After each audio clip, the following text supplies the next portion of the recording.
Bonjour à tous et bienvenue pour ce qui est et ce qui restera sûrement un jour historique dans les crypto-monnaies et dans les NFT. Évidemment, on parle de l'ETF. Évidemment aussi, je pense que vous êtes tous au courant de ce qui s'est passé hier, la grosse farce avec du coup Gary Gensler, la SEC, etc. Vous avez un résumé actuellement à l'écran. On va forcément aussi en reparler. Mais en tout cas, bonjour à tous donc. Vous êtes ici sur la première chaîne d'actualité quotidienne qui parle de NFT et de blockchain. C'est le meilleur de l'actu tous les jours à environ 10-15 minutes. Aujourd'hui, on va reparler brièvement, comme je disais, de l'ETF Bitcoin, mais surtout, on a un immense projet dont je vais parler en seconde partie de la vidéo, la partie blockchain gaming, un immense projet gaming, je disais, qui se passe sur Telegram et qui a en fait réuni plus de 4 millions de joueurs. C'est un projet gratuit où on gagne de la crypto, c'est incroyable. Donc ça, on en parle en seconde partie. Première partie de la vidéo d'abord, on parlera de pas mal de choses, il y a beaucoup de news aujourd'hui, notamment aussi des free mint sur Solana qui vont arriver et un qui cartonne actuellement, c'est assez fou. Et également aussi l'histoire commence à faire de plus en plus parler. On a un gros drama sur Solana actuellement, avec un Français d'ailleurs. L'histoire est assez folle et c'est peut-être la plus grosse arnaque de cette année. Bien entendu, avant qu'on commence, si c'est pas encore fait, pensez à vous abonner à la chaîne, à activer la cloche pour louper aucune vidéo, c'est tous les jours comme je disais. Bien sûr aussi le petit commentaire pour me dire ce qui va pas, mais surtout le pouce en l'air qui booste l'algorithme. Merci à tous pour ce soutien. Sachez également que la vidéo du jour est réalisée en partenariat avec le site d'information gratuit et dispo en français Cryptonaut. C'est un site que j'utilise moi-même tous les jours pour trouver l'actu, notamment sur les NFT et le gaming, mais pas que, il y a aussi du coup des thématiques plus générales, finance tradi, crypto, des guides, des articles de fond, des comparatifs, plein de trucs. Vous aurez tous les liens en description et merci beaucoup à Cryptonaut pour leur soutien. Comme à l'accoutumée, on démarre par un petit récap très rapide du marché NFT sur 24 heures. Alors du coup, c'est déjà un petit peu faux, parce que là, le marché s'est un peu écroulé, un peu dévissé. Les NFT sont dans le rouge. Après, forcément, je rappelle, comme hier, on est en attente d'une des plus grosses décisions majeures de l'histoire des crypto-monnaies. Forcément, du coup, les liquidités sont absentes. Regardez-moi ça, c'est tout rouge, ça fait un peu flipper. Mais bon, le Blue Chip Index, l'indicateur de bonne santé sur les collections NFT sur Ethereum les plus capitalisées, est à 5500, donc en augmentation de 0,1 par rapport à hier. Sentiment de marché à 30, un point de moins par rapport à hier, et des volumes à peu près pareils, à environ 40 millions. Volume évidemment aussi toujours pareil, toujours drivé par Bitcoin, qui fait 16 millions à eux tout seuls. Avec bien sûr, on commence à connaître les NFT ordinales et la norme BRC20 qui continue à cartonner. On notera tout de même que la première vraie collection NFT en termes de volume sur 24 heures, qui a fait 1,8 million, c'est assez incroyable, c'est Saga Monkeys. On en parle juste après, c'était un free mint donné à tous les possesseurs de téléphones Saga, téléphone qui est ici, que j'ai reçu aussi. Donc je vous en dis plus tout à l'heure, mais sachez que c'est un vrai torrent actuellement. Au niveau du market cap sur Ethereum, sachez qu'on est en légère hausse aujourd'hui, on est à plus 0,14%, ce qui est assez fou quand même par rapport au contexte. Et de manière très générale, toute blockchain confondue, on est à plus 7. Donc en fait, si vous voulez, c'est les plus grosses collections NFT qui baissent, alors que l'ensemble augmente un peu. Un peu bizarre quand même, hein. Concernant l'ETF Bitcoin, et malgré la grosse mascarade d'hier, soi-disant le compte Twitter de la SEC qui est hacké par ce qu'on appelle le SIM swapping, donc en gros les cartes SIM de téléphone, bref, on sait pas trop, ils font eux-mêmes leur propre enquête, c'est du gros n'importe quoi, et malgré aussi le fait qu'on sache que en fait ils détestent qu'on se moque d'eux, et que donc en fait ils pourraient très bien repousser la décision de l'approbation juste par principe, en disant on enquête, on vous dira plus tard, et ben malgré tout ça, tous les spécialistes disent que l'ETF devrait être approuvé donc aujourd'hui, et que la décision devrait tomber entre 16h et 18h, heure des États-Unis, donc en gros 22h minuit pour nous. Donc on se tient évidemment au courant. Ça risque d'être une journée, comme je disais en introduction, une journée historique. Franchement, j'ai trop hâte. En tout cas, juste pour finir, pour relier un peu avec le côté NFT, sachez aussi que le tweet de Gary Gensler en fait a été transformé en NFT sur Ordinal, donc sur Bitcoin, pour la petite anecdote. La première nouvelle du jour aujourd'hui concerne le géant OpenSea. OpenSea, la marketplace NFT qui s'est fait détrôner par Blur depuis bien longtemps. Tout le monde l'attend au tournant parce que il se passe pas grand chose sur OpenSea. Ils ont même en fait cumulé des très mauvaises news depuis très longtemps et ils sont vraiment en pente descendante. Pourtant là, ils font du coup une très belle features puisque OpenSea intègre un outil pour onboarder les gens. Très simple, vous n'avez pas de wallet, vous y connaissez rien dans la crypto, et juste avec une adresse mail, vous pourrez du coup acheter des NFT avec une carte bancaire. Donc juste parfait pour ce qu'on appelle l'adoption de masse, pour que Madame Michu puisse acheter elle aussi des NFT. On notera aussi bien sûr que la collection mise en avant pour du coup cette démonstration sur l'image qui est ici, c'est la collection en fait de Skyborn, le play to earn qui a bénéficié de beaucoup d'attention dernièrement, et d'ailleurs son floor price a pas mal augmenté, et on rappelle aussi qu'on attend un airdrop de token sur ce projet. Ensuite, j'en parle pas souvent parce que je suis pas dans l'écosystème, mais je trouve que VeeFriends, ils font des très belles choses, notamment côté Web 3, mais aussi côté Web 2. VeeFriends, c'est vraiment un très gros écosystème NFT à part entière. Ici, on voit du coup Gary Vaynerchuk, son fondateur. C'est vraiment un truc qui marche très très bien. Ils ont plein de NFT, ils ont aussi pas mal de partenariats, bref. Et là, en fait, il met juste en avant un nouveau bouquin pour enfants. Ça n'a rien à voir avec les cryptos ou les NFT. C'est juste, entre guillemets, sur le fait de trouver sa balance, en fait, son équilibre dans la vie. Mais juste pour dire que VeeFriends, je trouve qu'ils font des très belles choses. Et je trouve que se concentrer non seulement sur le Web 3 mais aussi sur le Web 2 et aussi parler à d'autres gens d'autres choses que de NFT, c'est une très belle en fait façon d'onboarder les gens vers leur écosystème. Et d'ailleurs, VeeFriends, ça me fait beaucoup penser aussi à la collection NFT Cool Cats, que j'aime beaucoup. Vous le savez, ça fait très longtemps que j'en parle. J'arrête pas de dire que pour le prochain Bull Run, je vois 3 collections NFT en tête, Memland, Mochaverse, et puis aussi Pudgy Penguins. Mais je trouve que Cool Cats, c'est un peu une collection de cœur. Ils font beaucoup de choses. Et c'est pour ça que je suis très heureux de vous dire que j'ai enfin acheté mes NFT Cool Cats. J'en ai pris 3 à 0,65 ETH. On verra où ça nous mène. Évidemment, je suis très bullish sur l'écosystème et sur ces NFT. J'ai fait un petit tweet quand même pour dire que j'étais holder et pourquoi du coup j'ai choisi cette collection. Entre autres, du coup, une très forte propriété intellectuelle, un grand storytelling, 3 jeux à venir, notamment aussi en partenariat avec Animoca Brands. Ils ont été à la parade de Macy's, les grands magasins en fait aux States. Ils ont aussi une série animée des comics. Ils sont aussi partenaires avec Sanfran Tokyo, un gros truc d'anime qui est lié aussi à Web3 Foundations, et c'est pour ça que je pense que Cool Cat sera intégré à cet écosystème Web3 Foundations, comme par exemple Azuki, et bénéficiera, j'imagine, de tokens anime. C'est une grosse hype du moment, j'en ai parlé environ il y a 2 jours.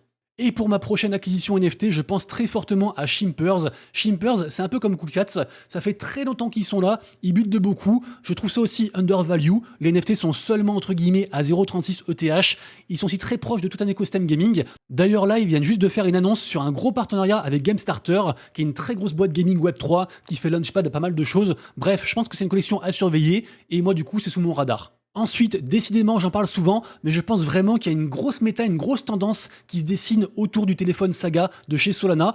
Et là, en fait, truc de fou, les NFT Saga Monkeys, qui ont été donc airdroppés gratuitement, hein, donc c'est un envoi gratuit aux holders de téléphone Saga, aux propriétaires. Ces NFT sont montés à 11 soldes de floor price, donc environ 1100$, soit quasiment 2 fois le prix du téléphone, assez incroyable.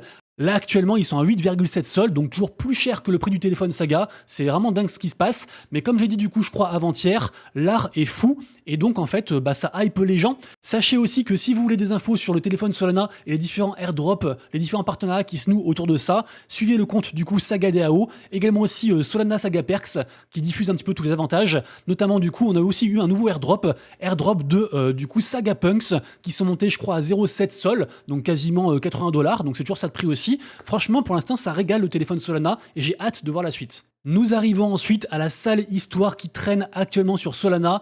Franchement, ça fait chier, ça vient juste de sortir, c'était ce matin du coup quasiment à midi, donc l'info est toute fraîche, ça parle d'Urkan. Urkan, il est vraiment très connu dans l'écosystème Solana, mais pas que, parce que qui c'est Urkan? En gros, Urkan, c'était le propriétaire du DeGods numéro 1, le plus rare possible, celui-ci. Et d'ailleurs, il l'a vendu pour environ 110 ETH il y a environ 3 mois. Ce mec est connu pour avoir beaucoup d'argent, être blindé, avoir du coup acheté plein de DeGods, avoir fait pas mal de mouvements en fait de génie. Également aussi, bien sûr, il a créé la collection qui s'appelle DJ's Factory, qui est ici, 80 000 followers, il y a aussi des NFT, d'une crypto qu'il a airdrop il y a pas longtemps, bref, ce mec est vraiment quelqu'un d'influent, il est français, parce que tout le monde connaît sa vraie identité, c'est en fait un des cofondateurs de la NFT Factory, vous savez c'est une grosse en fait galerie d'art NFT, qui se passe juste en face du palais Georges Pompidou, musée d'art moderne à Paris, et regardez du coup il est ici, Aurélien Lépinois, aka Urkan, donc c'est connu hein, l'identité, et donc en fait ce mec, voilà, c'est quelqu'un de très influent, comme je disais, je me répète, et donc quand il annonce qu'il s'est fait hacker tous les fonds de son projet et que en gros ils vont tout arrêter parce que bah du coup c'est la merde et ils prennent du recul alors qu'il est censé être riche, avoir une grosse équipe et aussi être un OG de l'écosystème, donc être ok avec tout ce qui est sécurité, etc. Bah forcément ça fait l'effet d'un raz-de-marée, forcément c'est obligatoire. Sachant que du coup bah sa collection NFT évidemment elle s'est écroulée, je vous montre le graphe en 2 secondes, mais du coup la collection NFT actuellement elle coûte 0,5 sol alors qu'elle était genre à voilà quasiment 2 sols en fait juste avant l'annonce. Également aussi bien sûr la crypto s'est écroulée, mini rebond d'ailleurs, là je vois mini rebond, bref, Franchement, ça fait chier. Alors, beaucoup de gens disent que c'est un coup monté et que, en fait, Urkan est juste en train de scammer, en train d'arnaquer, en fait, sa commu et de faire passer la commu Solana pour des gros clowns. Est-ce que c'est vrai? J'en sais strictement rien. Ce qui est sûr, c'est du coup, je suis allé voir sur le Discord et sur le Discord, on retrouve du coup les transactions, notamment aussi comment ça s'est passé au niveau du hack. Apparemment, ils ont aussi demandé de l'aide à Zach XBT, qui est connu pour être un des plus grands détectives en fait de la blockchain et justement résoudre des histoires en fait de scam d'arnaque et retrouver les auteurs. Donc on verra comment ça se passe. Je pense qu'il faut pas vendre la peau de l'ours avant de l'avoir tué. Ça se trouve du coup Urkan n'y est absolument pour rien. Il peut très bien être de bonne foi. Comme il peut aussi être coupable, j'en sais strictement rien. C'est pourquoi je vous demande de ne pas juger actuellement avec le peu d'infos qu'on a. Je sais que du coup sur Twitter, le FUD bat son plein. Tout le monde insulte du coup Urkan de voleur et de scammer. Mais je le redis, pour l'instant, on n'a pas assez d'infos. Ça se trouve, le mec est innocent, il est coupable, on n'en sait rien. Évidemment, dès qu'on a plus d'infos, je vous tiens au courant. Et pour finir sur Solana, j'ai trouvé un tweet très intéressant avec les 15 prochains free mint hypés sur la blockchain, notamment un que j'aime beaucoup, qui s'appelle Mystic Man. J'essaie de me faire whitelister, et évidemment aussi je demande des whitelists pour la commu via du coup Discord ou Twitter, j'en partage régulièrement. Deuxième partie de la vidéo, la partie blockchain gaming, et on commence directement avec le jeu qui fait sensation actuellement. Franchement, je pèse mes mots, c'est un truc de fou. Ça se passe sur la blockchain de Telegram, donc la blockchain Ton, The Open Network. Beaucoup de gens savent même pas que ça existe, cette blockchain. Pourtant, si ça existe, il y a même carrément un token qui est lié directement. Alors, c'est pas vraiment le token de Telegram, mais il est assimilé à l'écosystème, pour la faire très très courte. Il coûte actuellement 2,2 $. Sachez aussi qu'il y a des NFT sur l'écosystème de Telegram, sur Ton, notamment aussi des NFT en mode numéro de téléphone, qui permettent de s'inscrire à Telegram sans avoir de vrai téléphone. Et également aussi, il y a des NFT pseudo qui sont ici en seconde position en termes de volume sur 24 heures. Et en gros, c'est genre des ENS, des noms de domaine pour la faire très courte. C'est n'importe quel pseudo en fait qui se transforme en NFT pour du coup cet écosystème. Bref, on retourne au projet du coup gaming. Donc ce projet du coup s'appelle The Notcoin. Écoutez-moi bien, il a fait 4,1 millions de joueurs en seulement une semaine. C'est un jeu gratuit. Comment ça se passe? C'est très simple. Je vous montre une vidéo ici directement. Vous allez rigoler. Il faut juste en fait taper sur son écran comme ça, comme un demeuré, et vous gagnez en fait de la crypto au fur et à mesure.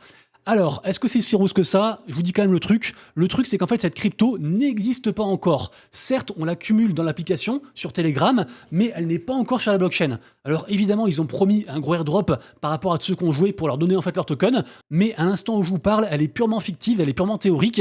Par contre, ce projet a donc été relayé, bien sûr, par tous les plus gros réseaux, y compris aussi le réseau principal de Ton. Donc, je pense que ça va arriver. Je pense aussi que c'est un formidable moteur d'adoption de masse parce qu'il y a plein de gens en fait qui vont jouer du coup à ça sans savoir que c'est la crypto. Et si on leur dit bah écoute en fait installe un wallet, récupère ta crypto et tu chopes 100 $, bah les gens vont le faire en fait j'imagine. Donc bref, projet à surveiller, The Notcoins, retenez bien. Et d'ailleurs, je finirai sur ça pour Telegram. Il y a aussi un très gros projet gaming qui marche de plus en plus. C'est évidemment le projet Nakamoto Games, dont on parle depuis plusieurs mois sur la chaîne. Renseignez-vous aussi, ils ont une crypto. Ce projet a le vent en poupe. J'aime bien cette expression. Donc, renseignez-vous. Également aussi, gros projet qui arrive très bientôt, enfin qui revient très bientôt. On parle bien sûr de Otherside. Otherside, c'est le métaverse gamifié des Bored Ape, créé par la boîte qui s'appelle Yuga Labs. C'est un immense projet. Tout le monde attend bien sûr des trucs de fou. On a tous de très grosses expectatives par rapport à ça. Ça arrive en février. Pour l'instant, pas plus d'infos, mais on imagine bien sûr une expérience gamifiée avec des récompenses, comme ça a été le cas par le passé.